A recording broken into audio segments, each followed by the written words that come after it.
அவன் ஏலியின் நாட்கள்ல கர்த்தருடைய வார்த்தை அபூர்வமா இருந்தது. வார்த்தை அபூர்வமா இருந்தது. பலி இருக்கு, விருந்து இருக்கு, ஜன கூட்டம் இருக்கு, ஆடல் பாடல் இருக்கு, எல்லாம் இருக்கு. ஆனா வார்த்தை அபூர்வம். இன்னைக்கு சபைகள் ஆடல் இருக்கு, பாடல் இருக்கு, விருந்து இருக்கு, கூத்து இருக்கு, கூட்டம் இருக்கு, எல்லாம் இருக்கு. வார்த்தை தான் இல்லையா? வார்த்தை அபூர்வமா இருக்கு. கர்த்தருடைய வார்த்தை அபூர்வம் இல்ல. கூட்டம் கூட்டம் இருக்கு, ஆடல் இருக்கு, பாடல் இருக்கு, விருந்து இருக்கு.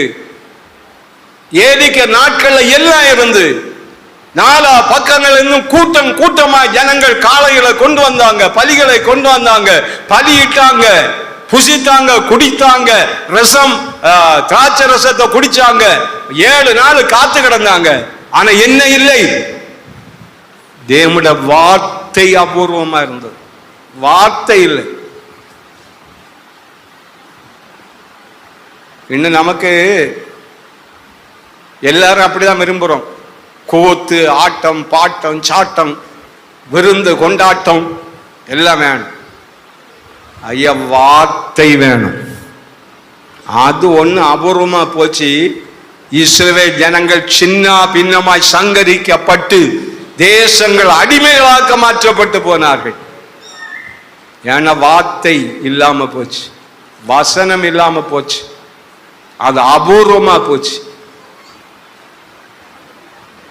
இன்னை கடிந்து கொள்ளுகிற பாச தேவையில்லை. தாளாட்டுகிறவர் தாளாட்டுவார், சீராட்டுவார்.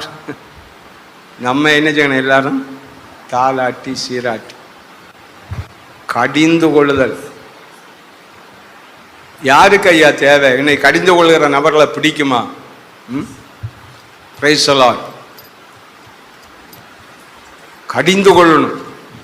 Praise the Lord. கர்த்தருடைய பிள்ளைகளே, வார்த்தை தேவை, வார்த்தை தேவை.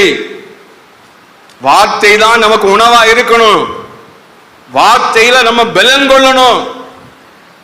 Praise the Lord. இந்த நாட்களில் கர்த்தர் அப்படிப்பட்ட அனுபவங்களை சபைகளை தருவாராக. கடிந்து கொள்கிற ஊழியக்காரர்களை கர்த்தர் எழுப்புவாராக.